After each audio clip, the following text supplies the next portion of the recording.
Hello and welcome to episode 4 of the Studs Up podcast with me, Ryan Oldham. Garrett Love is here. And Mohamed Hadzik's here. And this week we saw the first week of the Premier League season finally come back after a long break. Even a long break after the World Cup. So we're going to start really quickly, like we're going to start every week, with the segment Dave Says, because Dave sent an email after last week's episode. Since then, the Premier League transfer window has closed, so a lot of this is irrelevant now, but it's still to touch on Anthony Martial's situation. So we know now that he didn't leave, he stayed with Manchester United. He didn't play against Leicester in the Friday night game.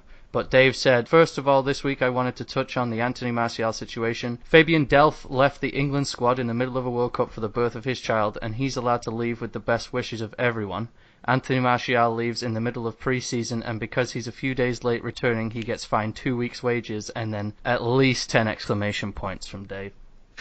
Then he says Mourinho has lost the plot, and he's in serious danger of alienating the entire squad and having a revolt on his hands. Which kind of brings up something that happened this week when Pogba, after the game, said that he would be fined if he said what he wanted to say about whether he was happy or not. So, obviously, the Anthony Martial situation has been somewhat resolved. He didn't leave Manchester United. He didn't go to any other club. He didn't play, though, and it remains to be seen whether he's going to play at all this season, especially with the introduction of Pereira in that midfield role. So, what do you guys think? Mohamed, I guess we'll go to you on, did Mourinho do the right thing in keeping Martial around, especially when Manchester United didn't sign anybody on deadline day? Do you think it was the right thing to keep him in the squad, or should he still leave? There's still some time if he wants to go to a foreign club. He can still go to a foreign club, right? Yes, yeah, correct, yeah. I mean, he can still go to a foreign club, and if I was him, if I was Martial, I would want to leave Manchester United, just due to the fact with Jose Mourinho. Jose Mourinho really doesn't come back together and make up with players, I feel that he just, if he breaks out with somebody and lashes out, he's not really going to play them anymore. He's going to put them to the bench. He's done it with Chelsea players where he forced players to go train with the academy guys and not even park in the parking lot. He made them park behind with the academy players. Yeah, he's a hardcore dude, and I agree 100% with Dave. Well, Fabian Delph, he left the England squad during a World Cup, and a very successful World Cup for England, and everyone praised him for it. Just like Dave said, Martial leaves for the birth of his kid, and everyone should be okay with it. Everyone really should be okay with it, even if he's a day or two late. But I think it's just Jose Mourinho trying to push that he's the boss and whatever he says has to go. I do hope he leaves. I don't know if he will leave to a foreign club. I think he'll probably most likely stay. Maybe in January, who knows. But I think his playing time is going to be little to none. Yeah.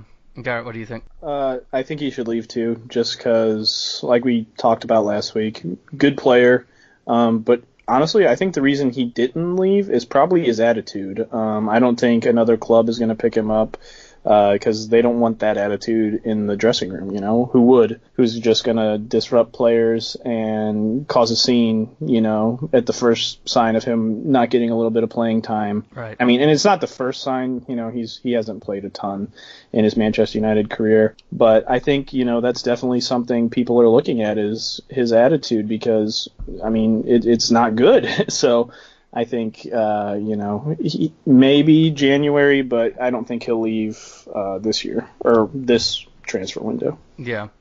And I think it has something to do with Mourinho's constant kind of talking to the board in the media as well. I don't think he was so angry at Martial more than he was angry at the board for not signing a replacement in the right-wing position when he desperately needed it. And I think that's one of the main reasons Martial hasn't left, didn't leave before the English transfer window closed, and I don't think he'll leave before the end of the month, mainly because no player has been signed to even come close to replacing him. I know Martial's a left winger, but has been known to be pushed out to the right if he needs to.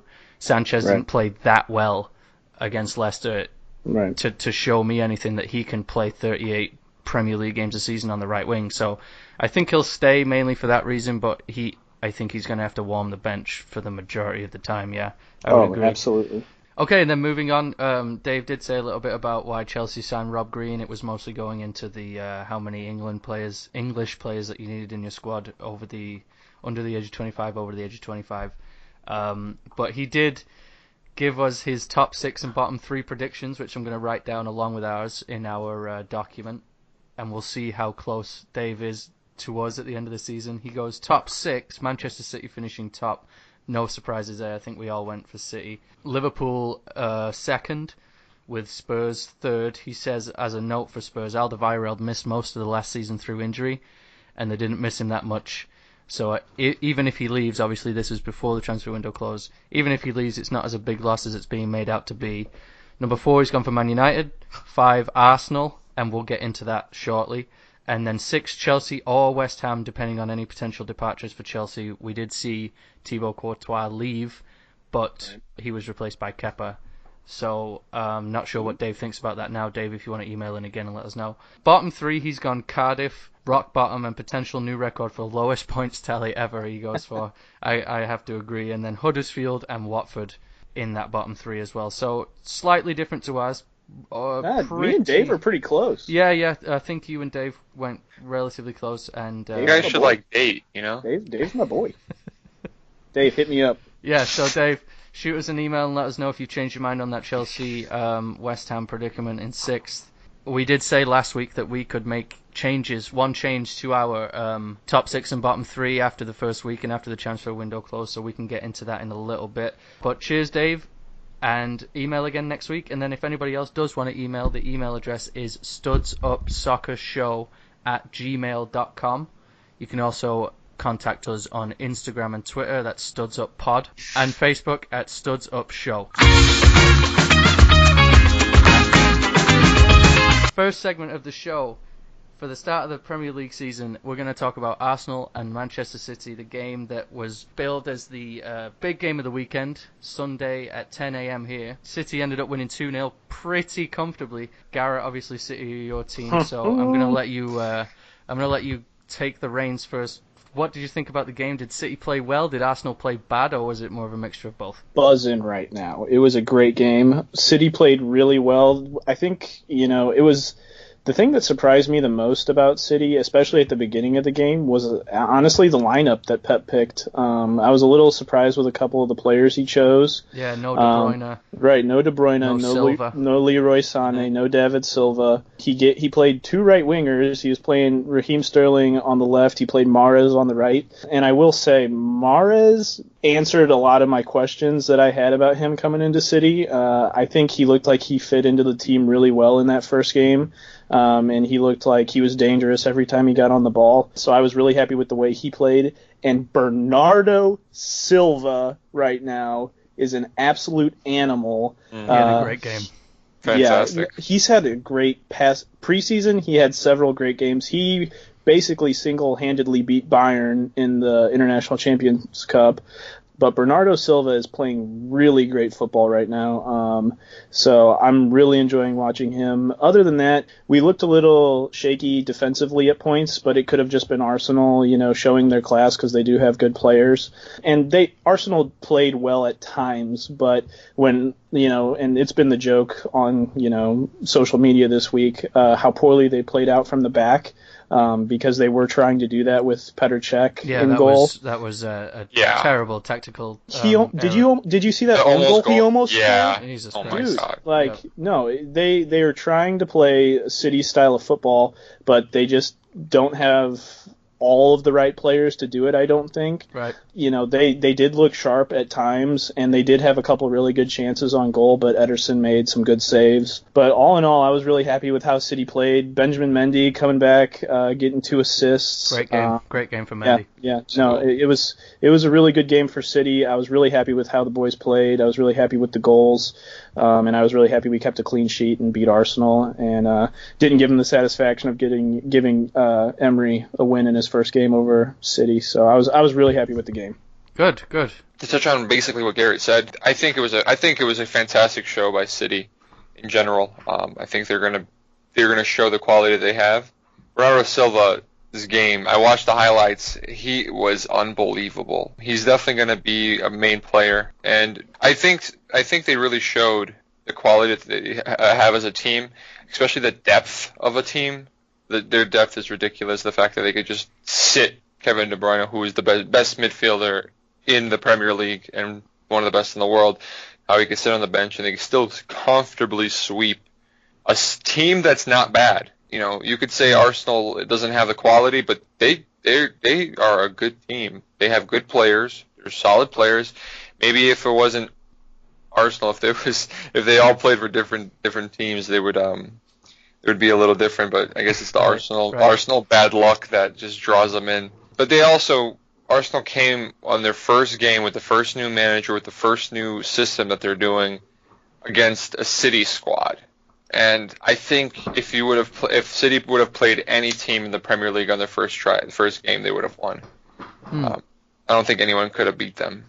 But I am excited to see how City's going to progress. I hope, obviously, for the sake of me and Ryan, that they don't win the Premier League. But I think they have a good team. But in all, this is the first 5 games. Maybe first 3 to 5 games of the Premier League. It doesn't necessarily show the top teams in the league. Everyone's still coming back into form. The teams are adjusting. Players aren't necessarily there either yet from the World Cup. Yeah.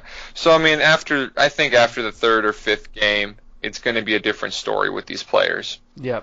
Well, I watched the game. Unfortunately it was the only the second Premier League game I watched all weekend. I watched the Manchester United game Friday and the City game Sunday. But I think I was 15 minutes into the game. I already had my talking points set for the podcast, basically, which is that obviously it's the first game. It's Emery's first game, that we can't say that this isn't going to improve. And they did play the best team in the Premier League, so I don't want to get ahead of myself a little bit, but is it not time to start putting blame on the players rather than the coach, like Arsenal and their fans did for 2 years prior to this season? Basically blame everything on Arsene Wenger and failed transfer policy. Is it not so obvious that these players are just not good enough, when I think, personally, at least for the first 15 minutes and then some shaky points in that second half, City were there for the taking. There are a lot of times when City's defence fell apart, and obviously they're coming back from a World Cup summer and probably not fully fit. I'm not saying this is going to happen all season, but this particular game, Arsenal had the chance to score 2-3 times. Ozil completely screwed up one late in the second half, where I think it was Lacazette that left the ball for him, and City's goalkeeper just ran out of the goal and gathered the ball when he could have easily just passed it off and scored in an open net. And then several times where Mkhitaryan just proved why Mourinho sold him and brought Sanchez to Manchester United, because he's simply not good enough for a top 4 side. And I think that's why I put Arsenal, I can't even remember where I put Arsenal at this point, but I think that's going to be one of the changes that I make to my top 6, is Arsenal have to go further down the list, because this team is not good enough to compete, in my opinion. When obviously they were trying to play out the back, Cech is way too set in his ways, way too old of a goalkeeper to try and learn something like that at this point. They've got a player, Bernd Leno, on the bench that was signed from Leverkusen to be that guy that can play out the back, and he's just sat on the bench. They brought on Lucas Torreira, the Uruguayan that they signed over the summer, that according to the NBC commentators, he's going to be the next big thing in midfield. He's about 4'6", and he's supposed to be the Fernandinho or the Pogba or the Kante. And there's just nobody in this team that I think could get into City's squad. Not one player that played for Arsenal would get into Manchester City's squad. Mm-hmm. Not one player would get into Chelsea's squad. Not one player would get into United's or Liverpool's squad. Not even Aubameyang, not even Ozil. They just wouldn't make it to these teams. And I think you have to get to a point where you think, yeah, it doesn't matter who the manager is that you bring in. It could be Guardiola that goes down to Arsenal. If you give Guardiola this Arsenal team, he cannot make a Premier League winning team out of the players that they have right now. And right. Especially, I think it took balls to give Guendouzi a the 19-year-old a debut, especially against Manchester City, and he showed promise, but yeah, they put him in a position where he was exposed way too much, and I think it was right for the Arsenal fans to they didn't boo him, they encouraged him throughout the game, but he, at 19 years old, to put him in that more of like a defensive midfielder role, he was exposed every single time. I think he made 2 or 3 good tackles, but that was about it. And there's just nobody in this Arsenal side that makes me think they're going to finish in the top 4 this year. Right. No, I agree. I totally agree. Yeah, but I think Guendouzi, especially for being 19, I thought he had a pretty decent game. But yeah, he did look weak defensively, but he was working his ass off out there. And, he was, and that's I think that's what's going to be great about him in the future is his work rate's going to be good. If he can bulk up, he's a tall guy. If he can get some more muscle on him, I think he's maybe going to be cut a good his player. hair. Maybe do that, yeah. But we've been saying that about Fellaini for quite a while, so I don't know if that's going to happen. I just pulled up our top 6 predictions, and I am going to have to. I did have Arsenal as 4th. I'm going to have to drop them down below Chelsea. I'm saying Chelsea now finished 4th and Arsenal finished 5th. Especially after watching the highlights of the Chelsea game, I think they played well, and I think Sarri is only going to get better as a coach. I'm really excited for the Chelsea squad this year. So Garrett, I'll give you the last word on City. What do you think? Do you think it bodes well for the future for City, or do you think there's some improvements that need to be made in some positions? Yeah, I think it's, first game. We're still working off the World Cup summer. Everybody's getting back. I think we do need to improve defensively from what I saw in the game, because there were times we did look pretty weak back there and exposed. But I think, we just need to get a couple more games under our belt and maybe play, the way Mendy was playing in that game, he was almost playing like a midfielder. It was kind of strange, and it wasn't like a winger either or like a wingback. He was playing almost like central midfield, which was kind of strange at times. What was really interesting, sorry to cut you off, Garrett, but what was really interesting about that was how fluid the tactics were. When City were in possession, you guys went 3 at the back, and then when Arsenal had the ball, Mendy pushed back into like a 4-man defense. Right. And I suppose I don't pay too much attention when I'm watching a game to the tactics that much, but I've honestly never really seen that much of a fluid tactical shift before, and that was really interesting to see, especially with how well Mendy played as well. Right. Yeah, no, I agree. But yeah, I had never seen anything like that, and I thought it was kind of strange at first, but then I was like, hey, it's working out for him. He's getting the crosses in, and he got 2 assists, so he played a good game. But yeah, I think we'll get there, and I think, obviously it's only going to get better from here. But I think we just need to get a couple more games under our belt this season and settle in. One more note on Raheem Sterling too. I just wanted to note that I think he played really well on that left side. Mahrez, I think, was quieter than I thought he was going to be, but still played a great game. And Sterling, I think, cutting inside on his right foot from that left wing was really well played tactically by Guardiola, especially with other players that could really have filled that spot more effectively. But I think Sterling had a great game, scored a great goal. Yeah, and maybe that's what we see more of with Mahrez on the right and Sterling on the left. Could be, but I just can't see us leaving Sané out, because I'm a huge Leroy Sané fan. I think he's a great player, and he's super exciting to watch, and I think he's got a ton of skill. So I think it's hard to leave Leroy Sané out. Yeah, absolutely. It was interesting to see that they did leave him out, especially that he didn't go to the World Cup over the summer, so he wouldn't have been lacking any match fitness. So, and obviously we don't know what's going through Sané's head. Maybe he's been rattled by being left out of that Germany squad. He may not be there mentally right now to start a Premier League game. But to have that kind of depth, saying, oh, well, Sané's not fit, so we'll just play Raheem Sterling instead. I mean, what a dream to be able to do that. 2 incredibly pacey wingers that you can just pick from whenever you need them. And one of my other favorite things that we do is, if one guy's not having success, on the left or the right, they just switch sides and they play the other side for a little while and see if they can break it down that way. And I just love watching us do that, because usually we can figure something out and get it into the middle or beat a defender somehow. So that's my favorite thing to watch. Right. It's beautiful football. Yeah. Let's talk about Chelsea. Yes. Mohammed, obviously this isn't going to be a weekly thing where we all talk about our favourite teams. Yeah, let's not do that. We're not actually going to talk about Manchester United this week. Manchester United's game against Leicester, other than maybe touch on Luke Shaw a little bit later. But I would love to talk about Luke Shaw. Because I mean, he's a legend.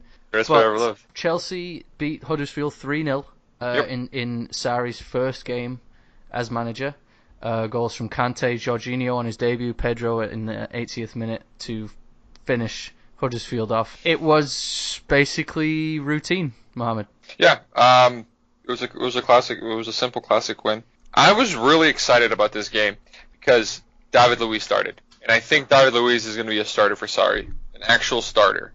Not a guy that just comes off the bench. I think he's going to start majority of the games all season long under him because I've read all these reports about how they've become buddy really. Okay. And I think he prefers David Luiz over Cahill, which I would too, to be honest. I think David Luiz plays more of a. Well, we all know that he plays more of an attacking role than most defenders. Right. But I think it's something that Sarri enjoys. So I'm really excited to see David Luiz. I think Marcos Alonso is going to have another perfect season like he had last year. Kepa, he's solid. He didn't really have too much work to do. The few saves that he had, they were solid. Nothing too special. The player I'm really excited about too is Jorginho. Yeah, one shot on target all game for Huddersfield. Yeah. I think he's going to be a solid player. He could go up front. He could come back down and defend. He's like a really good midfielder player like David Luiz would have been if he just chose the different position. You know what I mean? Sure. Kante was fantastic. I think Morata is going to have maybe another game or so until they switch him for Giroud to start. Do you think so? So you think Morata will not have that breakout season that we're still waiting for, or?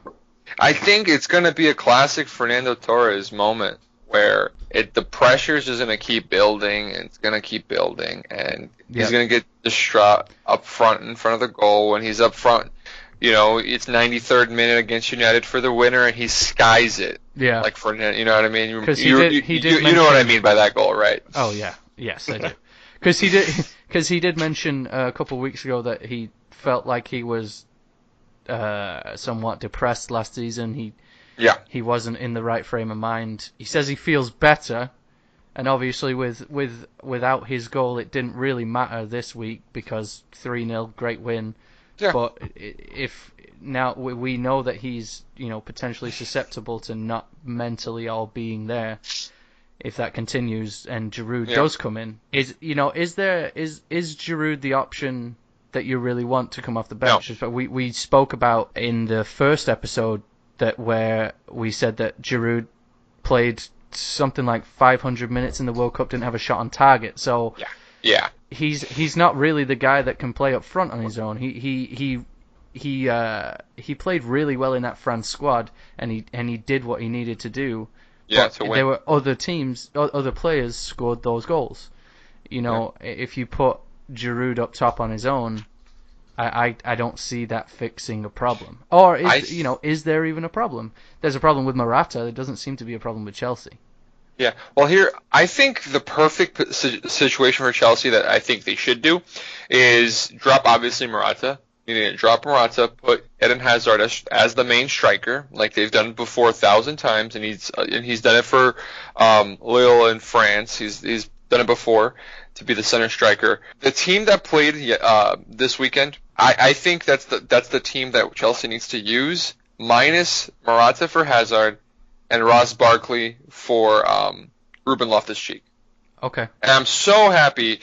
I got the best news this weekend when I saw that Bakayoko is going to Milan, which means that who's going to fill in that place besides Ruben Loftus-Cheek? Because Ross Barkley, I don't think he's going to really do much again this season. Right. I really hope it's Ruben Loftus-Cheek, because you guys don't understand how it is. Well, maybe Garrett understands because he's a City fan, but like not having a youth system, but having a youth system. Chelsea's youth system is one of the best in the Premier League, hands down. It's one of the best in the world. at producing talent. Yeah, man.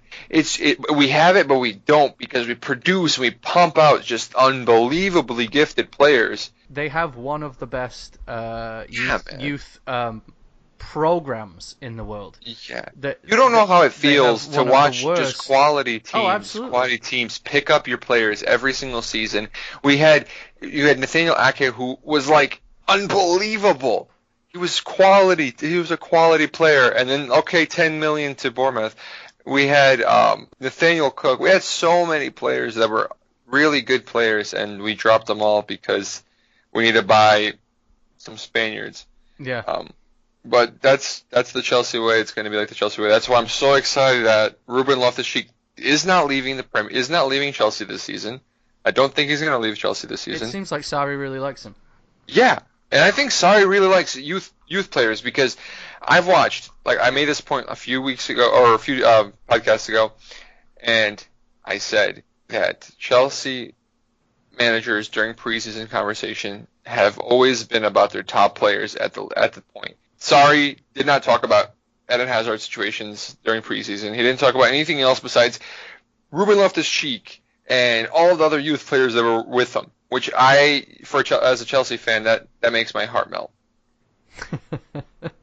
Well, maybe that's a discussion that we have to have next week. Then we will do like more of a segment on, especially with Manchester City and Chelsea, discussing that kind of the role of the chairman in Chelsea's case, Roman Abramovich, and in City's case, the Abu Dhabi group. In really, it's all about money. It's not about football, and it's getting to that point at Manchester United now, I think, as well. But they only care about quick success. They're not interested in prolonged success. They want the money now. So, for example, with Andreas Pereira going on loan the last 3 seasons, if he was playing in that team instead of Juan Mata or any other, if he was put into the team instead of Manchester United signing Pogba, then you delay that success, but you think, maybe, in 3-4 years there's a Champions League final in it for us. That's not the way that soccer works anymore. Yeah. And I think maybe we have to have a longer discussion on that next week. I don't think we have time this week, but I think that's a good idea. That'd be cool. So overall, Garrett, do you have anything to add to the Chelsea point? They played better than I thought they were going to be honest with you. I agree, yeah. I didn't expect them to 3-0 Huddersfield. When I saw that, I was like, wow, good for them. Maybe they'll make it a little more interesting than I thought they would this year. And, maybe Sarri can fix a few of the problems Conte had. I did see that Willian said that if Conte would have stayed, there was no way he would still be at Chelsea right now. So, did see that. So it's a good thing, for Chelsea that Sarri's there, because Willian, like we talked about, quality player. So, it's obvious that the players are behind Sarri a lot more than they were with Conte. Mm-hmm. I think, especially with the striker, Morata's not playing great right now. He either needs to figure it out, or Chelsea's going to have to think about signing someone, I think. Unless you do want to play Hazard up there, which obviously, he can play wherever the hell he wants. He can play defense if he wanted to, and he would be great. So, especially with Jorginho coming into the side, you have that extra man in midfield that can kind of fill that gap. Obviously, they're 2 totally different players, but that is a gap that can be filled potentially. Yeah. And I'm still a little salty at him because he picked Chelsea over City for some reason. But, I think we all know the reason. Here's the thing. I'll tell you right now. There's a general idea. If you want music, you come to Bosnia. We have the best music in the Balkans. Okay, I like it. The rest of them just suck. Like, it's not like we don't have the quantity as Serbia and Croatia have, but like our singers are known to be like the best singers in the Balkans. Like there's like Serbia owns all of the like American slaves and American Idol and shit, Yeah. They have like Serbian Idol, and like that's like the biggest singing competition, and then for the past 5 years, no one else has won it besides a Bosnian. Yeah, so like we're really good at that. So I have some good fucking singers I could give you, Ryan. Okay, so quickly we're going to talk about Crystal Palace against Fulham. Crystal Palace won 2-0 and gave me a bit of a shock to. I had Crystal Palace going down and Fulham finishing 6th. So obviously not the best prediction. But Fulham did have 67% of the possession, 6 shots on target, 15 shots total. So they seem to be a bit unlucky. Shall we discuss whether I personally need to have a bit of a rethink, or whether we all need to have a bit of a rethink based on whether Fulham could go down? Fulham could go down. Again, I think this is all of part of the whole first few games of the season, even though their players aren't necessarily World Cup players that played over the summer. Sure. So they don't have that going for them. I spoke to Garrett about whether Fulham may be a bit overwhelmed with all of the new signings that they made and whether it's going to take time for them to embed into the squad. I think they ended up signing 4 or 5 players on the last day of the season. They got Timothy Fosu-Mensah from Manchester United on loan, Callum Chambers from Arsenal on loan. Yeah, they secured 3 loans at the end of the transfer window there. They signed 2 goalkeepers, Sarri in midfield. That's exactly where I was going to go with this, was just the amount of new players they have, I think, has a lot to do with the first game. Yeah, and I just counted as well. They actually signed 12 new players total in the transfer window. Absolutely ridiculous to bring that many new players into a squad. So I think they're getting used to each other. They probably haven't had all that much time together to train. So I think working it out first couple games, it might take them 2-3 games before they start feeling comfortable together, which can hurt them going forward. But I think they'll get it together just because of the quality of players that they were able to sign in the transfer window. So I think they'll be okay. I don't know if they'll finish 6th. I thought that was a bold prediction when you made it. It was bold. Yeah, it was bold. Yeah. So I think they'll get it together. I think they'll be a mid-table finish. They don't exactly have the easiest first few games either. They've got Tottenham next, Burnley after that, Brighton, City, Watford, and Everton just in the next 6 games. So that is really not an easy run. And then if you even go even further than that, they've got Arsenal after that Everton game. It only seems to get relatively smoother in October, where they play Cardiff and Huddersfield. But they've got games with Fulham, Liverpool and Chelsea in between there as well. So you can't really ask for a harder schedule if you were Fulham, especially with losing that first game. You really want to get into the new Premier League season with momentum, and it just worries me that the manager, that Djokanovic, has kind of done way too much. Him and the board have kind of thought, this is the way to do it, and this is how we're going to do it. And now they really have to prove that this is the way to do it, because now the transfer window's closed, and 6 of these 12 players that they signed aren't going to be happy sitting on the bench if it doesn't work out, and they need to revert to their championship side that played so well last season.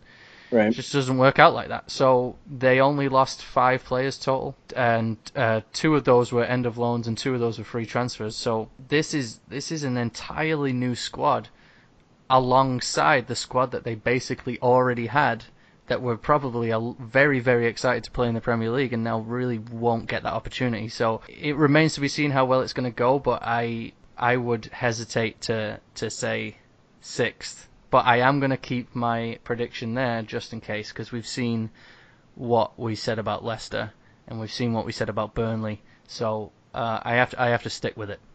Right. No, I get it, but it's I think it's going to take time, especially with how tough their schedule is. I didn't know they had that tough of a schedule in the next couple of weeks and months. Quite ridiculous. No, that's really hard. So especially for a new team, new players. So yeah. Okay, let's talk about the Fantasy Premier League draft. I know, Mohammed, you've been absolutely desperate to talk about it. Why? Why would I be? I wonder why. So let's go through the first week. Number 1 is Mohammed with 61 points total after game week 1. I am second with 45 points, and Garrett is coming in at the rear, just behind me actually, with 43 points. So We're going to go through Mohamed's quite incredible week, to be honest, especially when we went through that starting team that you set up. Alisson ended up getting a clean sheet, obviously, with 7 points. Liverpool played incredibly well. Mm-hmm. And then I remember when you were saying last week during the draft episode that you were going to start Alonso and Rudiger together. I thought that could go either way. That could really bite you on the arse, or it could be an incredible masterstroke, and it was. Alonso ended up with 11 points, Rudiger with 9. Salah scored, Sterling obviously scored, Dele Alli scored, so... A lot of goal scorers. Great week overall for Mohamed. I think I went into this game week way more positive and cocky than I would have had 71 if I played Pogba. But yeah. I thought he was going to be injured. He was going to be injured. And Ederson got more points than Alisson. Yeah, right. And it was quite incredible to see how Pogba ended up playing 80 minutes, coming off the back of playing every single game of the World Cup and winning the final, barely having a holiday. So it was good to see him back in the Premier League. I didn't do as well. I had Harry Kane and Aubameyang up front, who got 3 points total between them. Mm-hmm.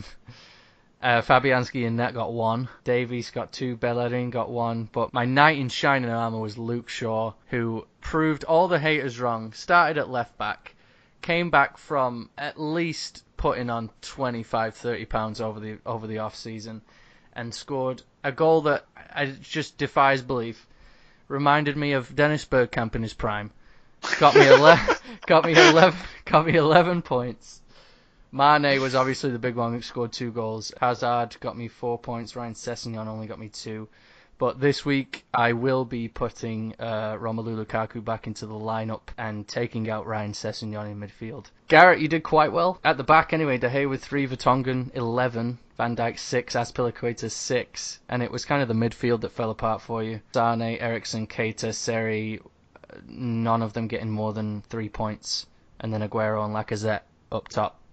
We know how that went. Robertson, you left on the bench, got 11 points. Walker got 7. Vardy got 6. You left all of those players on the bench. Vardy was hurt. That is allegedly. A killer. Allegedly. That's a killer. I mean, you probably would have... I'm not sure if you would have finished top, but you definitely would have finished above me if you would have... Are you going to make any changes to your team? Oh, yeah, Vardy's coming in this week over Lacazette because Arsenal plays Chelsea, so I'm going to put Vardy in. They're playing Wolves, and Wolves could, shock them. Wolves tied Everton this week, which was a good game for them. And then I'm also going to take Jean-Michel Sarri out because they play Tottenham, and after their first game, I don't believe in them right now.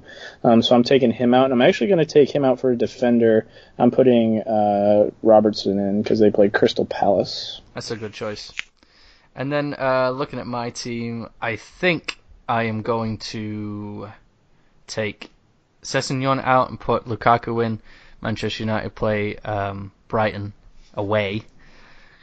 Kane for Tottenham, they play Fulham at home. And then I'm going to leave Aubameyang in because there's really... I have Sessegnon, Bellerin, and Lewis Dunk on the bench, and I really don't want to take out a striker for Sessegnon or one of those 2 defenders. So I think I'm going to leave that as it is. I could make a transaction. I could sign a new player. I don't know. I could try and trade a player with one of you guys. We'll see. If you're keeping up with our draft league, I will be putting all of those transactions and trades on the Instagram and Facebook pages, so look out for those. Mohamed, what do you think about your team? Obviously, I'm going to bring in Big Paul into the squad from now on as a starter, and because I think he's going to be fit to play these games. I'm satisfied. Paul. Until he goes to Barcelona.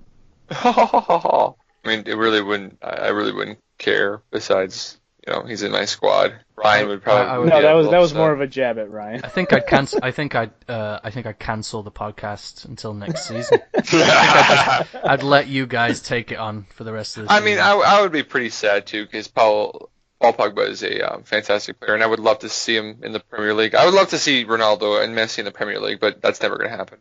Right. But Arnautovic, I think I'm going to hop him out because I don't think West Ham is just all that solid, really, just especially from that first game.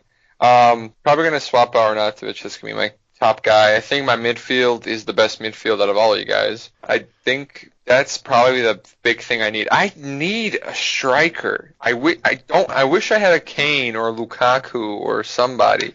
I just don't. I mean, while you were sat there drafting Harry Maguire, I was taking studs. So, I mean, who do you have at striker? Arnautovic, Firmino, and Jesus. Oh, okay. Yeah, I mean, I think Firmino is a center attacking mid, not a striker. Also, we have to remember that Mohamed did finish almost 20 points above both of us. So the complaint is right. I'm not taking the complaint seriously at this point. Okay. I think we're going to move on to the quiz now. It's obviously we haven't had a quiz since our episode 2 because last week we had a special episode with the draft, and then the week before that I forgot to do it. So this week we have I've kind of refined it a little bit more. We've got 5 questions this week instead. Obviously I wanted to do an odd number instead of an even number because we tied that first week, and hopefully won't let that happen again. And then we have a team that we have to, that you two have to name every single player from, and if you get 2 wrong in a row. So without further ado, question number 1. Which team became the first in the history of the Premier League to not make a signing in the summer transfer window? Tottenham. Oh, fuck off. That was the same time. Yes, sir. Alright, we'll just have to go for a tie then. So, great start to the quiz. Atletico Madrid supporters purchased $1 toy rats from IKEA to throw at whom? Courtois. Correct, Mohammed. Question number 3. How much to the closest dollar did promoted clubs spend in the Premier League? Out of the 3 promoted clubs, how much did they spend total in dollars? Collectively? Collectively, in dollars. 827 million. Jesus I'm gonna Christ. say 250 million. Garrett is 100%, well, not 100% correct. He is 98% correct. It was $245 million. Get in there! Okay. 800 million, Mohammed. Really? Bro, how would I know this? I don't. Be interesting to see if the entire Premier League even spent that much. Okay. I thought it was over $1 billion, actually. Question number 4. Which manager chewed unlit cigarettes during the first... Yeah. So, bit of an easy question for Mohammed because I think you would have saw that was Sarri, Chelsea. He smokes 80 cigarettes a day, and he was chewing cigarettes, like actual cigarettes. Because of the Premier League's ban on smoking inside stadiums, Sarri, Chelsea's new manager, which I think is ridiculous, a pack of unlit cigarettes on the sideline. I didn't know that. Wow. And I think, in my opinion, if you can't wait that long, there's a serious problem. Yeah. Okay. There's a serious problem. Also, there's Nicorette gum. There's Nicorette patches. Get a freaking Juul, bro. E-cigs. No, they're Juuls. That is a completely animalistic, disgusting thing to do. Oh no, that's nasty as shit. Chewing unlit cigarette. I wonder if he chewed the tobacco or if he chewed the paper as well. He probably swallowed it. Yeah, or just whole. Just ate it. The actual pack, the actual cardboard pack of the cigarettes as well, just chewing on it. Yeah. All right. Okay. All right. So moving on. Can you just tell me the total of how bad I'm winning right now, real quick? Well, you're 2-1 up, and there's only 1 question left, so we could. What did Garrett get right? Oh yeah, the numbers. We could be left with another tie again, and then I'm going to have to revamp the entire quiz. Anyway, question number 5: Manchester City are considering naming one of their training pitches after which club? Joe Hart. Correct, Garrett. So we're 2-2. What's I knew that, but I just wanted to fuck with Ryan. Oh yeah, I knew that. I think we're going to have to have a tie-break question, obviously. Or kiss. Yeah, kiss off. Just make out, Tie-break question. Question number 6. Who provided the assist for Luciano Acosta's goal last night for DC United's winner? Wayne Rooney. Oh, I think Garrett got that one. Yes, I know I did. I think Garrett got that one. Yep, Garrett wins.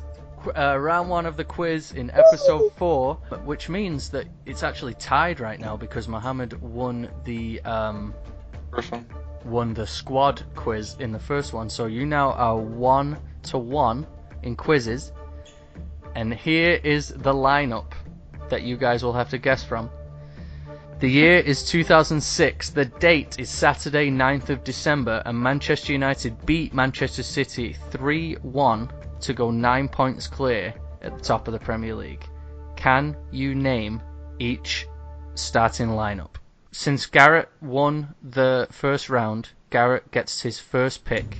So you will have to pick a player from Manchester United's or Manchester City's lineup. So I'm going to start with Wayne Rooney, Manchester United. Correct. Micah Richards, City. Correct. Stephen Ireland, City. He came on as a substitute. Correct. Yes! Okay. This is... Stop Googling it, Mo. I'm going to guess There's some Joe Hart. Joe Hart, City, right? That has to be it. No. I don't think you've... There are some absolute legends in both of these teams. Ronaldo? Correct. Mohammed, you have to get this one. Okay. Who? I don't know. Joey Barton! Correct. Deserving the goal. Rio Ferdinand? Correct. Scholes? Correct. Giggsy? Correct. Fletcher. Incorrect. Oh! It was an unused substitute. Carlos Tevez? He would have been for United. Incorrect. United Van der Sar. Correct. Garrett, Michael you have to Carrick. get this one. Correct. What did he say? Carrick. He said it and he got it. Ooh. Oh, baby. Oh, baby. Nemanja Vidic. Correct. What very famous player played for United with Giggs, Rooney? Mohammed, do you not want to win? I've already said the super famous player who played for them. If you're talking about Ronaldo. I know this. Did I say Joey Barton? Yeah, Yes. you did. You said Micah Richards, didn't you? Yeah, he did. Sean Wright Phillips? Incorrect. Damn it! I win? No, that's only one. No, Mohammed, you have to get this Oh. one. This one's simple. My friends, Cristiano Ronaldo. I already said that, jackass. That's Oh one. my god! Okay, let me see. No, that's the wrong one. It's my turn. Wow. Yeah, it's wrong. If you already... I already said it. You should listen. I wasn't. That's not an excuse. I wasn't. Garrett. I even said it a minute ago that I just said Ronaldo. Yeah. Okay, fuck, well I wasn't listening to a word you were saying, so I'm gonna fuck everything up. We said Scholes and Giggs. We said... Yep. Should be a timer on this. Yeah, I don't know. I'm out. I don't have anyone coming to mind. Educated guess. Bastian Schweinsteiger. He's gonna take Incorrect. Chicago Fire to the World Cup. Incorrect. And He's gonna win them the Champions League. and that Is it my turn? Well, I lost. That was Garrett. 2 in a row wrong. Garrett gets 2 wrong in a row, which means that Mohammed wins the squad test again. Damn it! Can you tell me if Zaha played for that team? Saha did play for that team. What a player. So let me read out Manchester United's starting 11. Van der Sar, Gary Neville wasn't said. Neville. Rio Ferdinand, Nemanja Vidic, Gabriel Heinze wasn't said. Ronaldo, Carrick, Scholes, Giggs, Rooney, Louis Saha. Subs who were not used were Kushak, Ole Gunnar Solskjaer, Darren Fletcher, and Silvestre. And then Manchester City's squad, Nicky Weaver in goal, who was subbed out in the 46th minute. He must have got injured. Micah Richards, Richard Dunn, Distan, Ben Thatcher, Trebelsi, Rayner, Joey Barton, Darius Vassell, Corradi, and Samaras up front. So, obviously not the easiest one, especially for Garrett, who started watching City when Aguero came in. So You're right, tell me about I'll it. try my best to get a better one next week, and we may not even do This is 2000. This was 2006. So this is pretty much when I became a Chelsea fan. Then, right? No, that would have been 08, right? Isn't that when Abramovich bought him? Bruh, Abramovich didn't own him. Honestly, really the second we started talking about this, and I started hearing like Ferdinand and Carrick and Giggs, I was like, oh wow, Vidic, Van der Sar. Yeah, it was easy to name United. Ronaldo. I'll even admit, no, like a lot of those City players I wouldn't have never guessed, and I'll get a lot of shit for that, but it's the truth.